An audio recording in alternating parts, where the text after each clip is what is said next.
বিসমিল্লাহির রহমানির রহিম। আসসালামু আলাইকুম।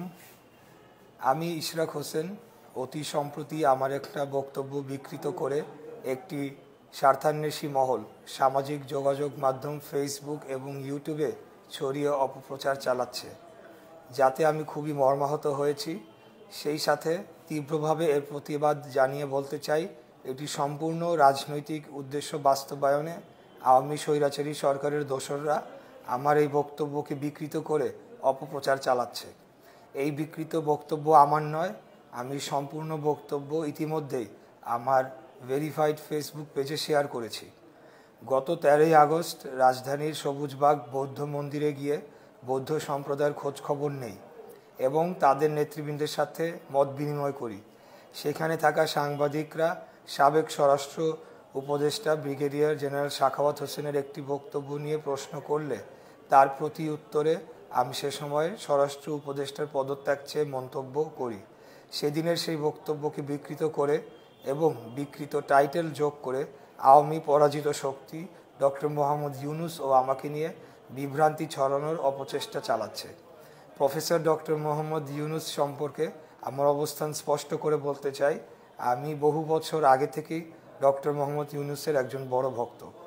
আওয়ামী পরাজিত গোষ্ঠী ও তাদের দোসররা এখন বিভিন্ন প্রোপাগান্ডা ছড়িয়ে এবং নানা অপকৌশলে দেশকে অস্থিতিশীল করার অপচেষ্টায় লিপ্ত।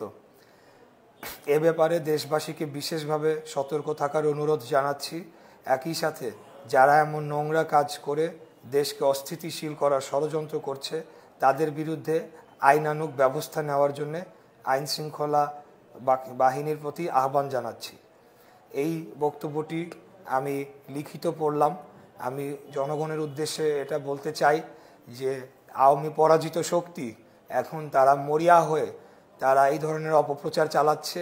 এখানে কোনোভাবে বিভ্রান্ত হওয়ার কোনো সুযোগ নাই এবং এই বিষয়ে আমি দেশবাসীকে সজাগ করে বলতে চাই যে যখন এই ধরনের অপপ্রচার চালানো হয় পরাজিত শক্তির পক্ষ থেকে, তখন আমাদের যে স্বাভাবিক রাজনৈতিক কার্যক্রম কিছুটা হলেও তারা ব্যাহত করে বা করার চেষ্টা করে।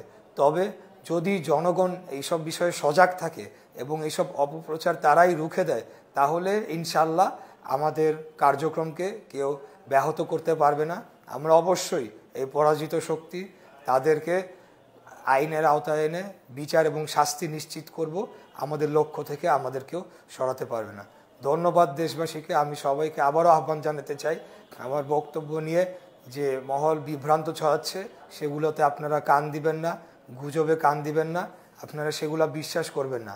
পুরো বক্তব্য শুনে পুরো বিষয়টি জেনে তারপরে আপনারা আপনাদের সিদ্ধান্ত নেবেন। এটি আমার দেশবাসীর প্রতি বিনীত আহ্বান। ধন্যবাদ। আসসালামু আলাইকুম।